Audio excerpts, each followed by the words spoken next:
verso 9. Después de esto, Sennacherib, rey de los asirios, mientras sitiaba a Laquis con todas sus fuerzas, envió sus siervos a Jerusalén para decir a Ezequías, rey de Judá, y a todos los de Judá que estaban en Jerusalén: así ha dicho Sennacherib, rey de los asirios: ¿En quién confiáis vosotros al resistir el sitio en Jerusalén? ¿No os engaña Ezequías para entregaros a muerte, a hambre y a sed, al decir: Jehová nuestro Dios nos librará de la mano del rey de Siria? ¿No es Ezequías el mismo que ha quitado sus lugares altos y sus altares, y ha dicho a Judá y a Jerusalén: delante de este solo altar adoraréis y sobre él quemaréis incienso? ¿No habéis sabido lo que yo y mis padres hemos hecho a todos los pueblos de la tierra? ¿Pudieron los dioses de las naciones de estas tierras librar su tierra de mi mano? ¿Qué Dios hubo entre todos los dioses de aquellas naciones que destruyeron mis padres, que pudiese salvar a su pueblo de mis manos? ¿O podrá vuestro Dios libraros de mi mano? Ahora pues, no os engañe Ezequías, ni os persuada de este modo, ni le creáis, que si ningún Dios de todas las naciones y reinos pudo librar a su pueblo de mis manos y de las manos de mis padres, cuánto menos vuestro Dios os podrá librar de mi mano. Aleluya, gloria al Señor Jesús. Pueden tomar su lugar, hermano. Gracias a Dios por la bendición que nos brinda de poder estar aquí esta mañana, escuchando la palabra de Dios, alabando su nombre. Damos la bienvenida al hermano David. Gracias a Dios por la compañía en esta mañana. Y gracias a Dios por todos los hermanos que tienen su disposición de alabar y glorificar al Señor. Puede tomar su lugar en el nombre del Señor Jesús. Esta mañana quiero que traigamos a nuestra memoria alguna historia interesante del pueblo de Israel. En el momento en que Israel y Judá se separaron, se dividió el reino, hemos visto que del reino del norte ninguno de los reyes hizo lo recto delante de Dios, pero de los reyes del sur realmente pocos fueron los que hicieron lo recto ante el Señor, y uno de esos pocos reyes fue el rey Ezequías. Ezequías llega al reino en una circunstancia bien compleja. Llega el momento de guiar al pueblo de Judá, de Jerusalén, en un momento en que estaba infestado de idolatría, estaba infestado de una cantidad de problemas espirituales. Los pueblos vecinos habían infundido en el pueblo de Israel, en el pueblo de Jerusalén, el reino del sur, la adoración a ídolos. Todos recordamos la historia de Salomón, cómo se casó con muchas mujeres de otros pueblos, y esas relaciones hicieron que se mezclara toda esa cantidad de creencias, de religiones, y entonces en el reino de Israel se levantaron altares, lugares altos para adorar a esos ídolos, a los ídolos de las naciones extranjeras, las naciones vecinas. Cuando llega Ezequías al reino, entonces este muchacho, este joven, comenzó a trabajar en pro de restablecer el culto para Dios. Una de las tareas que él hizo fue comenzar a quitar todos esos altares, quitar todos esos lugares altos donde estaban los ídolos y reestructurar el culto al Señor, a Jehová. Cuando Ezequías comienza a hacer esta tarea, entonces se encuentra con una serie de circunstancias, y uno puede mirar ahí en el capítulo 30 y 31, también en Reyes, el capítulo 18, nos cuenta la historia cómo Ezequías comenzó a organizar la Pascua, comenzó a organizar las fiestas solemnes para el Señor, pero había una circunstancia, y es que no había suficientes sacerdotes, no había suficiente gente que hubiese hecho su proceso de santificación. Recordemos que los sacerdotes, para poder oficiar, tenían que tener una ceremonia de santificación previo a la administración. Es decir, cada vez que ellos iban a ministrar, debían santificarse, deberían prepararse. Pero cuando llegó el día de la fiesta, el día de la Pascua, casi que fue la primer Pascua, digámoslo de esa manera, porque después de mucho tiempo que no se había celebrado la fiesta, viene Ezequías y celebra esa Pascua, y entonces los sacerdotes no estaban preparados, no estaban listos. Hubo necesidad entonces que los levitas cubrieran esa necesidad. Los pocos sacerdotes que habían, y se juntaron todos los levitas, y para poder hacer esa fiesta, para poder organizar todo.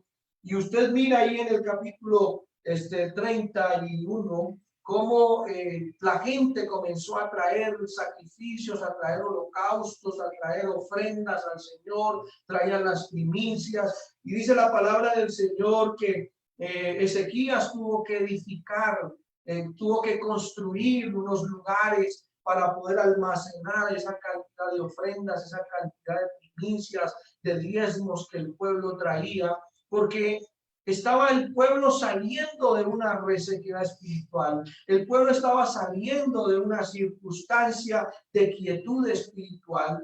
Y este rey Ezequías, por mano de Dios, había reestructurado el sacrificio, el culto para el Señor. Estoy contando rápidamente la historia porque quiero pasar a una parte muy interesante. Es lo que en esta mañana deseo que hablemos. Por eso es importante que usted comprenda de dónde venía el pueblo de Israel, de una situación de olvido completamente del culto del Señor, de una cantidad de adoración a ídolos, y luego cuando llega Ezequías, quitar esos ídolos y reestructurar, levantar, reedificar el culto para el Señor. Entonces, en esta situación, ya el pueblo está ofreciendo holocaustos, ya el pueblo se ha movilizado. Hacía tiempo no venían de los lugares cercanos a Jerusalén a ofrecer el sacrificio, a ofrecer la Pascua, y ahora en esta Pascua hay algo extraordinario. Han venido de varias partes, han venido de Efraín, han venido de Manasés, han venido de varios lugares a Jerusalén a ofrecerle el culto al Señor. Algo extraordinario, algo maravilloso. Y justamente en ese momento de gloria, si usted me permite llamarlo de esa forma, en ese momento, en ese clímax espiritual, donde el pueblo está alabando a Dios, donde el pueblo está adorando a Dios, viene una amenaza. Dice el capítulo 32, el versículo 1, dice: después de estas cosas y de esta fidelidad, vino Sennacherib, rey de los asirios, e invadió a Judá y acampó contra las ciudades fortificadas y con intención de conquistar. Entonces, este rey de Asiria, este Sennacherib, viene a conquistar la ciudad, a meterse al pueblo de Jerusalén, a Judá, a conquistar ese lugar. Y fíjese, hermano, la situación. Ellos estaban en un clímax, como lo decía hace un momento, estaban en un momento especial, un momento espiritual maravilloso, un momento de relación con Dios especial. Y justo en ese momento es cuando viene este rey Sennacherib. Sennacherib significa sin Dios, sin hermanos, sin normas, nada. Y Sennacherib, si usted mira las palabras que este hombre cita, las leímos a partir del verso 9. Este hombre hablaba de su imperio, de su reino y de lo que había heredado de sus padres. Y este rey cita unas cosas interesantes. Ninguno de los reyes de los pueblos pudieron contra nosotros. Ninguno de los dioses de los pueblos pudieron contra nosotros. Y hay una amenaza de Sennacherib ahí en el capítulo 32, el versículo 14. Dice: ¿qué Dios hubo entre todos los dioses de aquellas naciones que destruyeron mis padres, que pudiese salvar a su pueblo de mis manos? Fíjense lo que dice: ¿cómo podrá vuestro Dios libraros de mi mano? Sennacherib, un hombre sin Dios, sin padres, sin hermanos, sin nada. Un hombre autosuficiente. Eso es lo que representa Sennacherib. Un hombre que no necesita de nadie, no necesita de nada. Viene a tentar el pueblo del Señor. Viene a tentar el pueblo de Dios.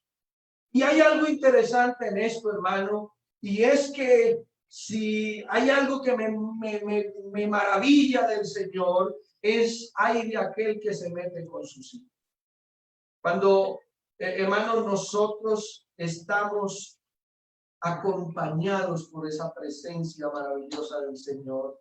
Cuando el pueblo de Dios, cuando el hombre de Dios, el Hijo de Dios, va acompañado por esa voluntad de Dios, no hay nada que le afrente, no hay nada que quiera dañarle, hermano. Si Dios es con nosotros, dígalo allá en su casa, dígalo en su casa con autoridad. Si Dios es con nosotros, ¿quién contra nosotros? Al nombre de Jesús sea la gloria.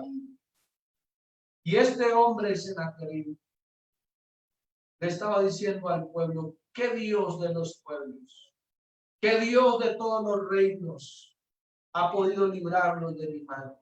El Dios de ustedes tampoco lo va a hacer. Y mire lo que dice el versículo 15. Ahora no os engañe Ezequías, ni os persuada de este modo, ni le creáis, que si ningún Dios de todas las naciones y reinos pudo librar a su pueblo de mis manos y de las manos de mis padres, cuánto menos vuestro Dios os librará de mi mano. Parece que el hombre estaba muy convencido de lo que iba a hacer.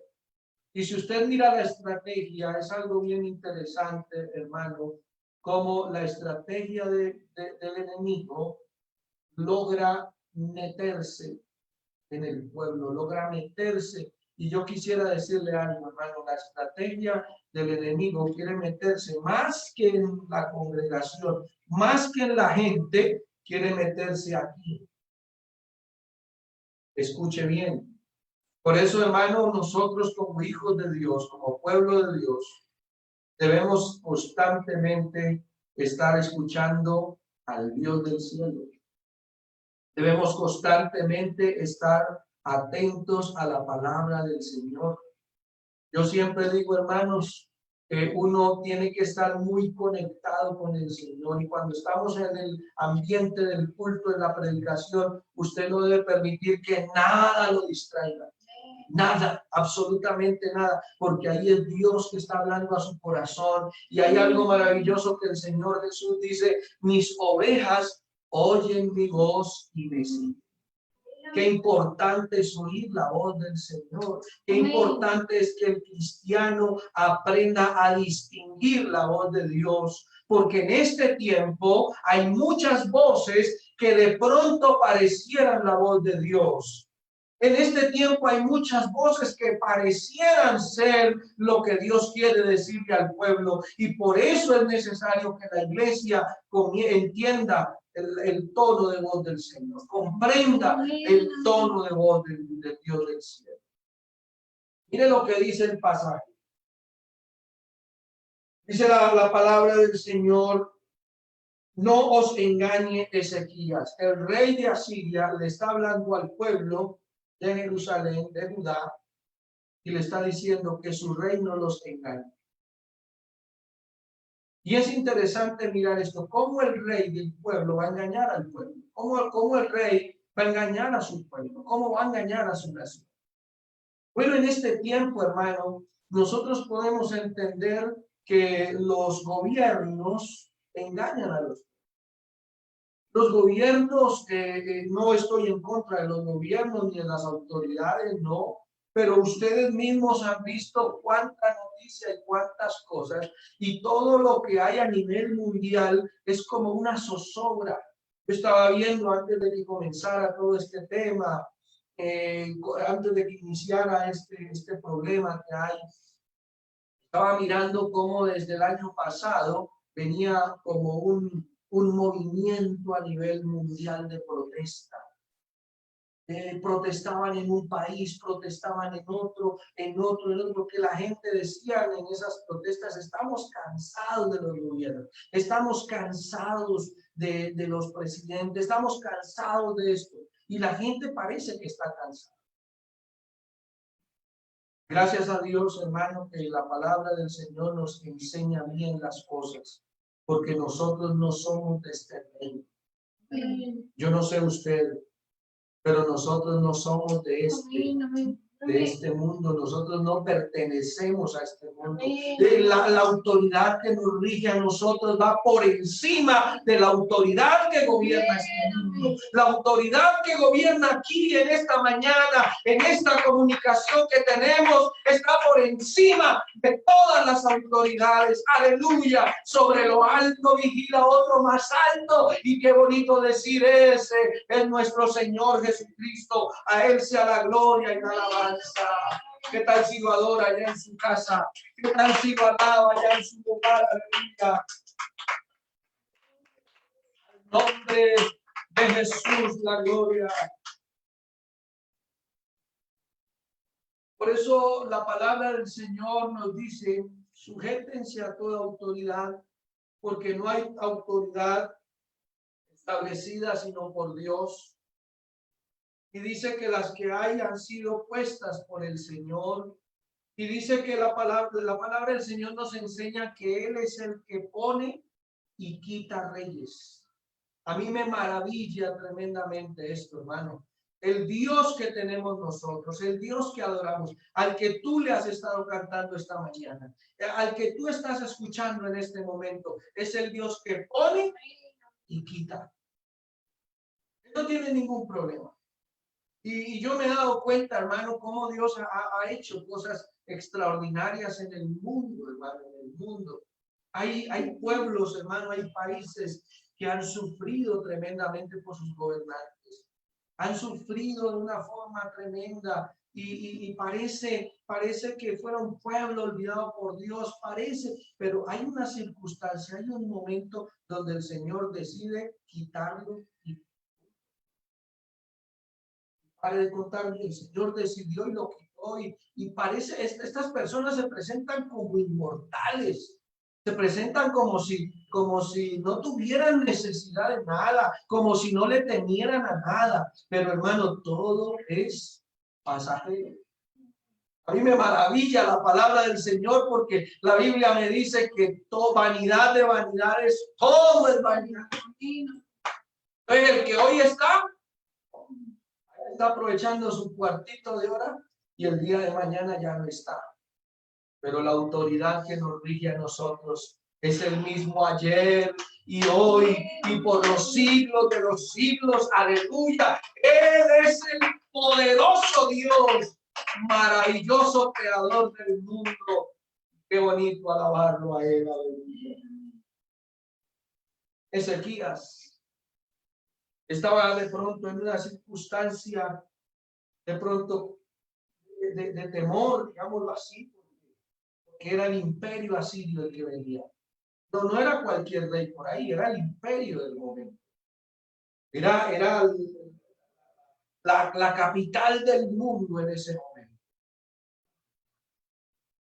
Y entonces Viene el rey de Asiria contra ellos y Ezequías comienza a estructurar, a organizar. Mire lo que dice el versículo 2 del capítulo 31. Viendo pues Ezequías la venida de Sennacherib y su intención de combatir a Jerusalén, tuvo consejo con sus príncipes y con sus hombres valientes.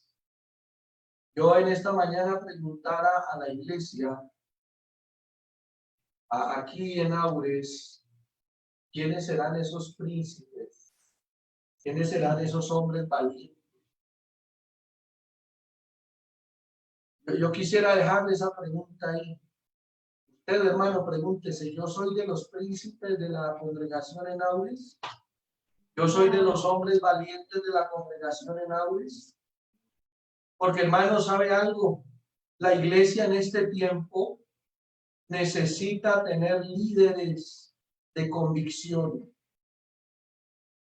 La iglesia en este tiempo necesita tener gente convencida del Dios al que ha creído. En este tiempo se están viendo cosas que atentan contra esa identidad. El estar aquí, hermano, detrás de este computador, de este teléfono celular, de esa iPad, a través de esa red social, nos está llevando a que nos encontremos y podamos determinar cuánto estamos convencidos de nuestra fe. Yo estaba pensando, hermanos, antes de marzo las cosas venían de una forma muy normal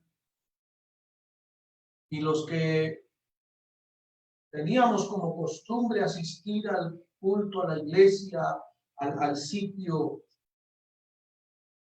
teníamos toda una disposición, nos organizábamos, íbamos, llegábamos, algunos llegaban a tal hora, otros llegaban a tal otra. Y es como la manera que cada uno va recibiendo, como la forma que cada uno va teniendo su convencimiento del Señor. Estando en el culto, estando en el área del culto, uno escuchaba al que dirigía el culto, el que dirigía las alabanzas. Hermanos, aplaudan al Señor, hermano, den una alabanza al Señor, hermano. Y ya el Señor venía diciéndonos de culto en culto, de culto en culto, que no había necesidad de decir a la iglesia que alabara, la iglesia debe alabar. La iglesia debe ser espontánea en su alabanza, debe ser espontánea en su culto. Yo me atrevería a decir, perdóneme lo que voy a decir en este momento, me atrevería a decir que aquel que venía desde antes de marzo, de tiempo atrás, con una actitud vehemente en el culto, con una actitud fuerte de alabar, de glorificar al Señor, y comenzó esta circunstancia, creo que ha experimentado de Dios cosas maravillosas ahí en su casa. Sí. Me atrevería a decir que aquel que venía con un culto fogoso, con un culto, ha llevado ese culto, esa fogosidad, esa espontaneidad, la ha llevado desde el área del culto allá a su casa, a su sala, a su alcoba. Y yo creo que muchos hoy pueden decir, como podemos decirlo aquí, cuánto se ha magnificado el Señor en nuestras vidas, qué glorioso es, aleluya, sentir la presencia de Dios, aleluya, hemos sentido lenguas repartidas del Señor en casa, hemos tenido experiencias maravillosas con el Señor, aleluya. Pero también me atrevería a decir en esta mañana, el que antes de marzo venían con un culto apagado, opaco, creo yo que esto le ha costado todavía.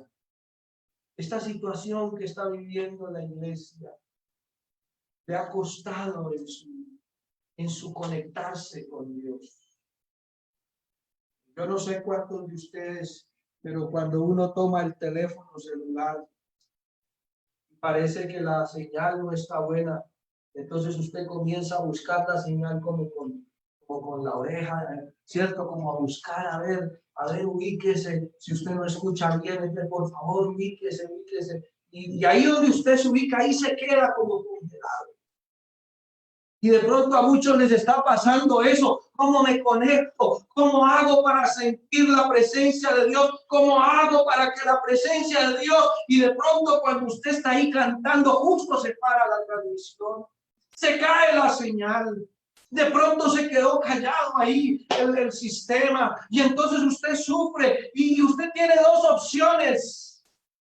O sigue buscando la señal, o sigue buscando la manera, o sencillamente se distancia, se aleja. Y yo quiero decirle en esta mañana, si tú te alejas, hay algo terrible que va a pasar, y es que tu vida se va a enfriar aún más. Y una vez se enfríe tu vida, entonces el enemigo podrá meter temor en tu corazón. El enemigo podrá hacer cabida ahí en tu mente. Y eso era lo que le estaba sucediendo a algunos del pueblo de Israel. Entonces se reunió mucho pueblo y cegaron todas las fuentes y el arroyo que corría a través del territorio, diciendo: ¿por qué han de hallar los reyes de Asiria muchas aguas cuando vengan? Esa expresión, hermano. Ahí en el verso 4, mire la expresión del pueblo. Mucho pueblo se reunió.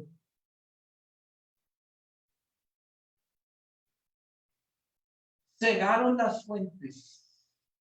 ¿Sabe qué significa cegar las fuentes? Ezequías se caracterizó en su reino por organizar un acueducto en la ciudad.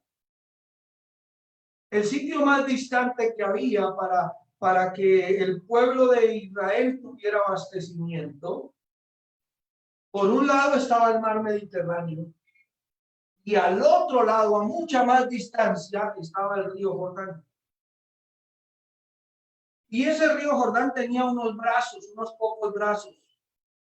Pero si usted mira bien, hermano, Jerusalén está ubicada en una montaña, una gran montaña. ¿Y cómo traer agua desde el río Jordán hasta la montaña? ¿Cómo hacer que el agua del Mediterráneo pudiera ayudarles a ellos si ustedes saben que el agua es salada?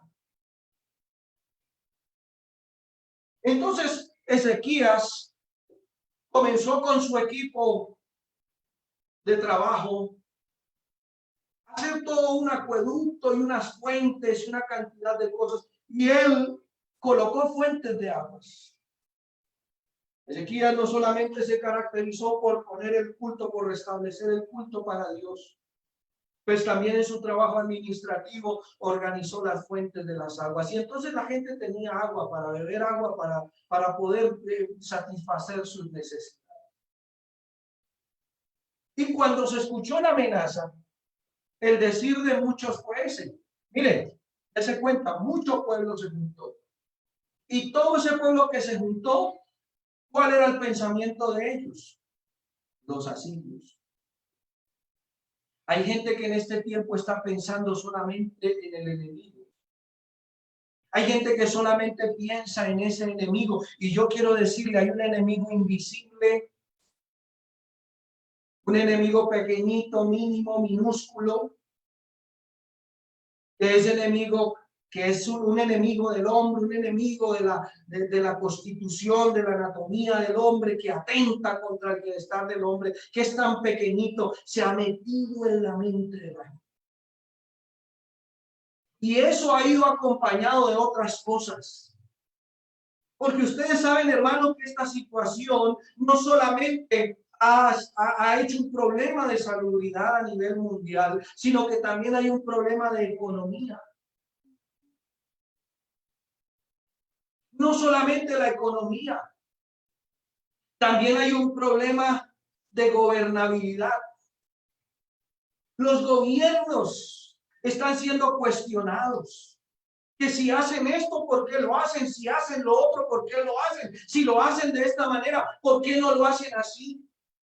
Y con las últimas circunstancias que les decía de las protestas. Es más, en estos temas, yo estaba escuchando en esta semana, en plena cuarentena, una protesta, una manifestación. Esto no para, esto sigue y sigue. Y el descontento de la gente y el descontento con los gobiernos y todo esto. Pero hay otro enemigo. No solamente la economía, no solamente el gobierno, no solamente la salud. Muchos están pensando cómo irá a ser esto en diciembre, el año entrante. ¿Cuándo pasará esto? Y ese se llama el enemigo de la proyección, de la visión. Muchos están diciendo, ¿será que sí vamos a salir de esto? ¿Iremos a salir de esta circunstancia? Una de las alternativas que ha tomado nuestro gobierno, yo le invito, hermano, para que usted ore por él. La Biblia dice que hay que orar por ellos. Nuestro presidente dice, debemos aprender a convivir con esto. Mientras que otros alcaldes, gobernadores están diciendo, no, cerremos, clausuremos, quedémonos en casa, quédate en casa, sale. No quiero ver noticias, no me gusta ver noticias. Prendo el televisor y a toda hora, quédate en casa. Aún está en mi teléfono celular, aquí aparece un aviso, quédate en casa, quédate en casa. La iglesia tiene que seguir trabajando, el cristiano tiene que seguir confiando, el cristiano tiene que seguir esperando en el Señor. El Señor nos dice, hay que trabajar mientras el día dura.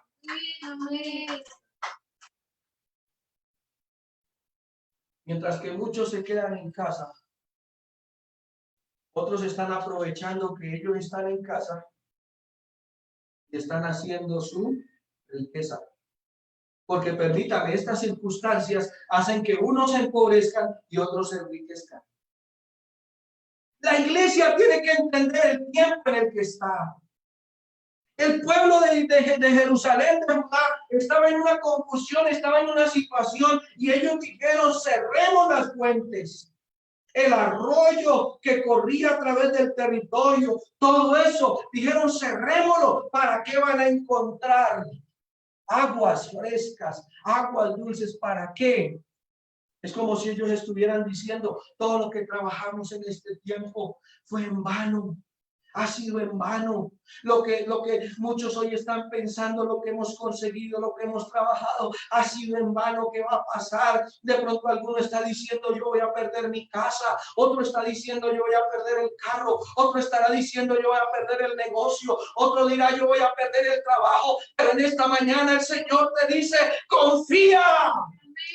Confía, iglesia, confía, hijo de Dios, confía que el hombre de este tiempo no es el que nos gobierna. El que nos gobierna se llama Jesucristo. El que nos gobierna es el Señor del cielo, el Dios de la creación, el Dios todopoderoso. Alábelo por favor, aleluya.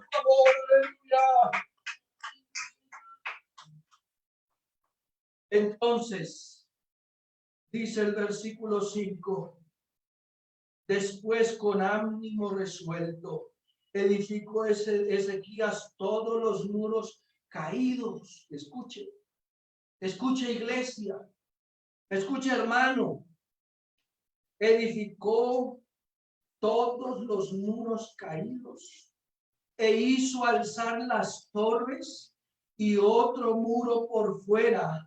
Fortificó además a Milo, la ciudad de David, y también hizo muchas espadas y escudos. Iglesia, el Señor nos está dando la clave en esta mañana.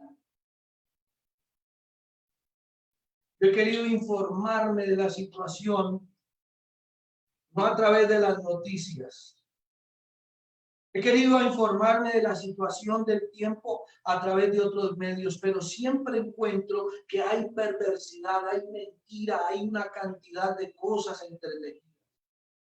Y yo he llegado a decirle, bueno, Señor, ¿y entonces qué hago? Yo tengo que informarme de la situación, tengo que informarme porque no solamente está mi familia, está también la iglesia.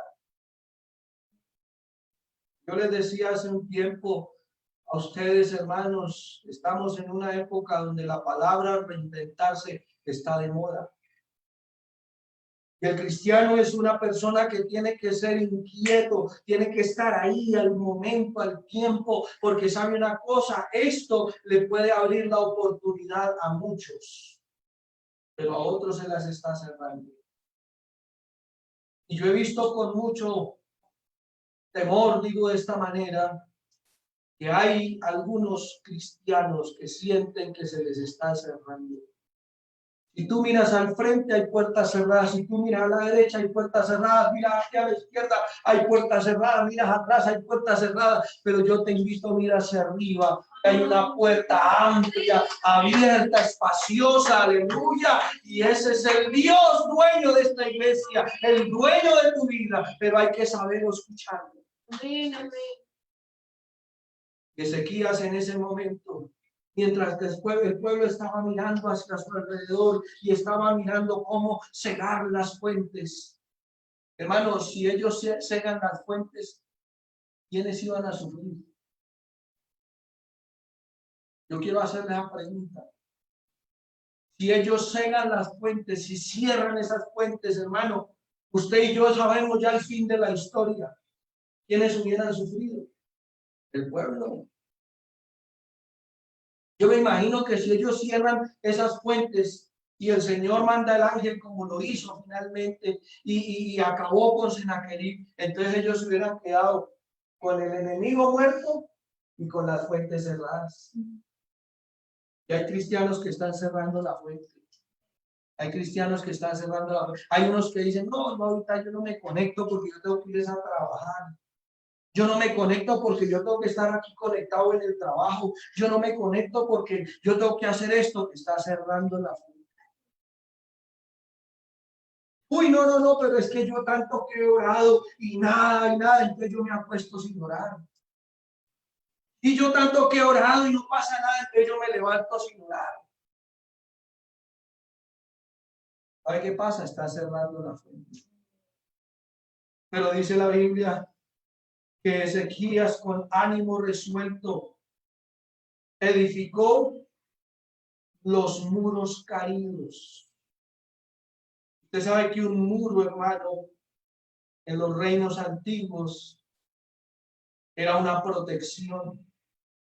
Usted va aquí nomás a Cartagena, usted mira toda esa ciudad ahí amurallada, todo eso ahí amurallado. Y uno se pone, yo me he puesto a mirar en esa muralla y yo desde abajo la miro y es alta, pero me monto en la muralla y es bajista. La muralla es una protección. Y es bueno en esta mañana que la iglesia, las familias, escuchen bien familias, se reúnan, nos reunamos y digamos, bueno, ¿cuál es nuestra muralla que está caída? Porque puede ser que haya una muralla que se esté cayendo, puede ser que la fe se esté cayendo, puede ser que la esperanza se esté cayendo, puede ser que en esta mañana la oración de alguno esté caída. Pero el Espíritu Santo le está diciendo en este momento, levanta esa muralla, edifica esa muralla. Y dice la Biblia, aleluya, alzó, dice, levantó los muros caídos. Y luego dice, y alzó e hizo alzar las torres. O sea, las torres tenían una altura. Pero Ezequías fue y miró y dijo, no, esa torre está muy bajita. Esa torre hay que levantarla más. ¿Sabe por qué, hermano? Porque cuando el pueblo, el ejército, allá había un soldado que se levantaba en la torre, se subía en la torre y él miraba desde lejos de dónde venía el enemigo. Y él tocaba la trompeta y de la forma que él tocara la trompeta, el pueblo allá abajo se apercibía y decía, el enemigo viene por allí o el enemigo viene por allá. Entonces el que estaba en la torre era clave en la lucha y en la conquista. Yo creo que esta mañana hay algunas familias que tienen que levantar más una torre. Yo aquí, hermano, quisiera que no estuvieran estos apartamentos al frente para poder ver hacia allá. Cuando yo quiero mirar el panorama, entonces tengo que mirar hacia el otro lado, porque aquí esto me está estorbando. En ese orden de ideas, si estuviéramos en una batalla, yo tendría que subirme a la terraza o mandar a edificar más. ¿Será que hay una familia en esta mañana que necesita comenzar a levantar una torre? Hay que levantar más la torre de la oración, hay que levantar más la torre de la santidad, hay que levantar más la torre de la convicción del Señor, de la adoración a Dios, hay que levantar más la torre de la confianza en el Señor. Y luego dice el versículo, escuche, hermano, vea. Y luego mandó edificar otro muro por fuera. O sea, Ezequías tomó sus precauciones. Levantó los caídos, hizo levantar las torres que estaban bajitas y luego hizo otro muro por fuera. Otro muro por fuera. Mire lo que dice el versículo 5, la parte final. Además, a Milo, la ciudad de David. Fortificó además a Milo, la ciudad de David, y también hizo muchas espadas y escudos. Yo quiero invitar en esta mañana a mi familia pastoral. Hay que edificar a Milo. Milo es la casa del rey. Milo es la casa donde está Ezequías. Milo es la casa donde está él y sus siervos, donde está él y su familia. Qué bueno, hermano, qué lindo, hermano, gracias. Yo les agradezco por las oraciones que ustedes me regalan. Iglesia Laurel, les agradezco en esta mañana, les mando un abrazo y les digo, sigan orando, porque necesitamos que Milo esté bien fortificada. Necesitamos, aleluya, que siempre aquí haya palabra.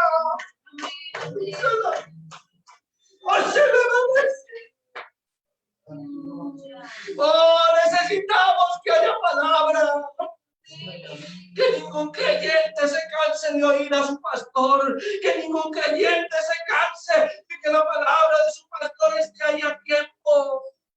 Que se cumpla lo que el Señor le dice a Timoteo. Predica la palabra a tiempo y fuera de tiempo. Redarguye, instruye con toda paciencia y doctrina, porque viene tiempo cuando no quieren sufrir la sana doctrina, tienen comezón de oír, y entonces por eso se levantarán muchos conforme a sus concupiscencias y apartarán de la verdad del oído y se volverán a las fábulas. Pero Milo debe estar fortificado, pero tú, sé sobrio, soporta las aflicciones. A sobra de evangelista, cumple tu ministerio. Oh, yo le digo a mi esposa y a mis hijos, deben llenarse del Espíritu Santo. Y me digo a mí mismo, yo tengo que llenarme de la presencia de Dios. Iglesia, oremos por Milo. Iglesia, oremos. Iglesia, sigamos construyendo y levantando las torres. Levantemos los muros. Levantemos otro muro más. Aleluya, aleluya. Puso capitanes de guerra sobre el pueblo y los hizo reunir en la plaza, en la puerta de la ciudad, y habló al corazón de ellos. Habló al corazón de ellos. Hoy en esta mañana Dios está hablando al corazón nuestro. Hay un rey que está pidiendo la cabeza. Hay un gobierno, hay un enemigo que quiere cerrar, que quiere acabar, que quiere coartar la fe. Pero esta mañana el Espíritu Santo está hablando al corazón. Esforzaos, animaos, no temáis, ni tengáis miedo del rey de Asiria, ni de toda la multitud que con él viene, porque más hay con nosotros que con él. Iglesia, esfuércese Iglesia, anímese. Iglesia, no tenga miedo. Iglesia, no tenga miedo de la pandemia. No tenga miedo de la economía. Iglesia, no tenga miedo de este problema mundial. Porque más grande es el que está con nosotros que el que está en el mundo. Es más grande el que gobierna la iglesia que el que gobierna las tinieblas. Aleluya, aleluya. Y mire este versículo. Con él está el brazo de carne, mas con nosotros está Jehová nuestro Dios para ayudarnos y pelear nuestras batallas. Hermanos, iglesia, en esta mañana, en el nombre del Señor Jesús les digo, hermano, mire, allá está el brazo de carne. ¿Sabe por qué la gente le tiene miedo a la pandemia?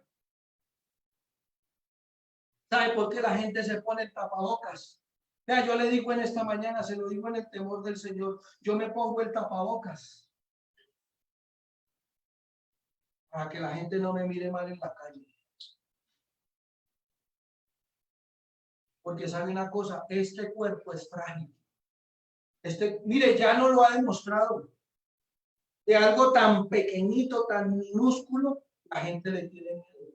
¿Por qué? Porque el cuerpo es frágil. ¿Ves? Pero sabe una cosa, ¿sabe qué me dice la Biblia? Mientras que este hombre exterior se desgasta, el interior debe estar renovándose día tras día. Claro, el que no renueva el hombre interior, entonces por eso protege el hombre exterior.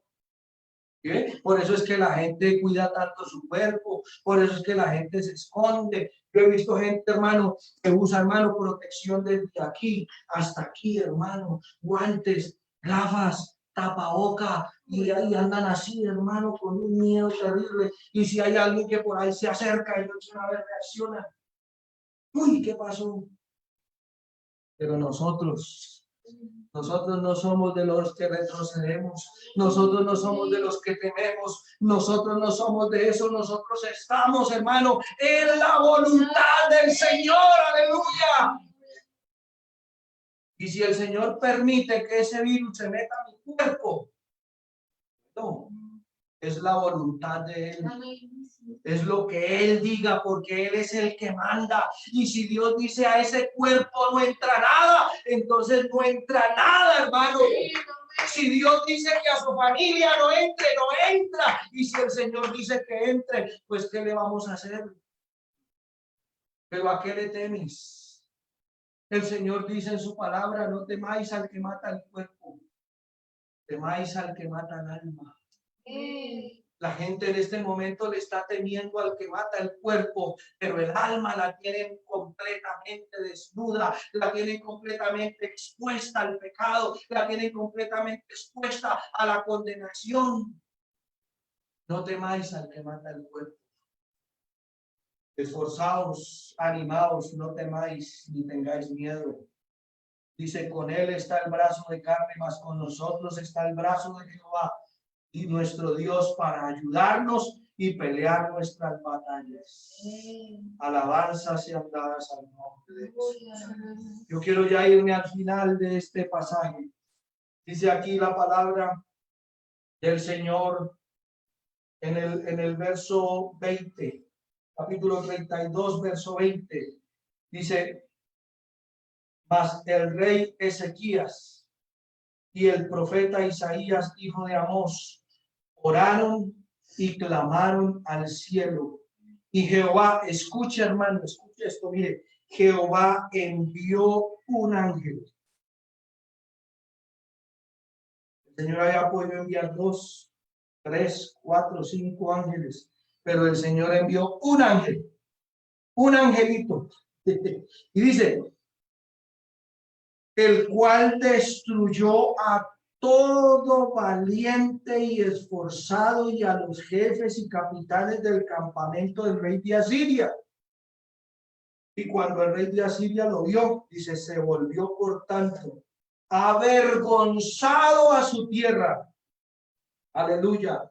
Entrando en el templo de su Dios, y allí lo mataron a espada sus propios hijos.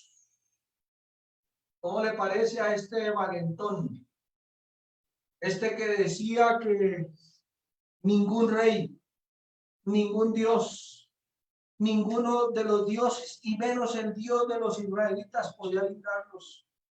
Nadie podía librarlos de su mano. Y sabe una cosa, hermano, esa es la voz que se levanta en este tiempo. Esa es la voz que se levanta. Nadie lo va a librar a usted de eso. Esto es una cosa que nos va a dar a todos. Esto va a infectar al mundo entero.